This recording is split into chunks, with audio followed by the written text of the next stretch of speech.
Serial गुम है किसी के प्यार में के स्पॉयलर्स लेकर मैं आपके सामने एक बार फिर से हाजिर हूँ। आने वाली कड़ी में हम देखने वाले हैं कि सभी को पूरा भोसले परिवार कॉलेज जाने से रोकना चाहता है और तो और ईशान भी उनका साथ दे रहा है। उसे भी लगता है कि इस वक्त घर वालों की बात मान लेने में ही भलाई है, कम से कम रिसेप्शन तक। लेकिन सभी डट के मुकाबला करती है सबका और कहती है कि मैं अपने सपनों के बीच किसी को नहीं आने दूंगी। आप लोगों को लगता है कि मेरे सपने टूट जाए, मैं अपनी पढ़ाई छोड़ दूं और ये सही है? बिल्कुल नहीं।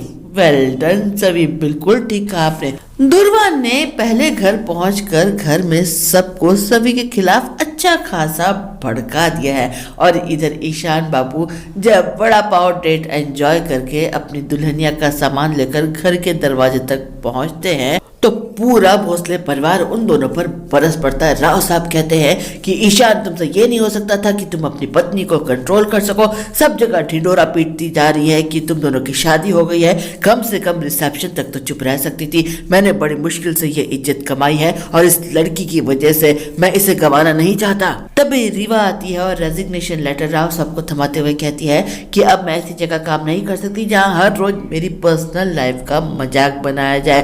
क्लासरूम हो या स्टाफ रूम, हर कोई मुझे बेचारी कह रहा है। मुझसे ये सब कुछ बर्दाश्त नहीं होगा। लेकिन अक्का सा कहती कि नहीं बेटा, तू यहाँ से नहीं जाएगी। वो रेजिग्नेशन लेटर भी फाड़ के फेंक देती है।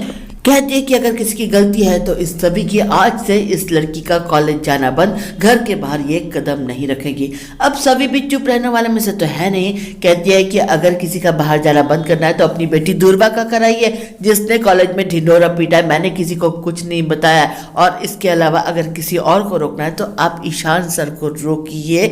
इन्होंने सबके सामने ये बात एक्सेप्ट करी कि मैं इनकी पत्नी हूँ। जब मेरी कोई गलती नहीं तो मैं सजा भला क्यों भुगतूं? मैं अपने सपनों के बीच में किसी को नहीं आने दूंगी। अब तो अक्का का पारा और चढ़ जाता है। कहती है ईशान से अपने कंपैरिजन कर रही है, ये कॉलेज का डायरेक्टर है, तू एक मामूली स्टूडेंट, तू जाए ना जाए कॉलेज किसी को फर्क नहीं पड़ता। सभी कहती है कि ये अच्छा है, अपनी सहूलियत के हिसाब से झूठ को सच मानकर आप फरमान सुनाने बैठ गई हैं। मैं कॉलेज जरूर जाऊंगी, मैंने इस कॉलेज में एडमिशन लेने के लिए बहुत मेहनत की है। ईशान को भी लगता है कि इस वक्त उसके परिवार वाले ठीक करें, कम से कम रिसेप्शन तक सभी को नहीं जाना चाहिए। लेकिन वो कहती कि सर, सबसे पहले मैंने आपकी ओर देखा था लेकिन आपने मेरा साथ नहीं दिया। कोई बात नहीं, लेकिन मैं अपनी पढ़ाई नहीं रोकूंगी, किसी के लिए भी नहीं और कभी भी नहीं। दोस्तों आज बस इतना ही, फिर मिलते हैं। मैं चलती हूँ, बाय।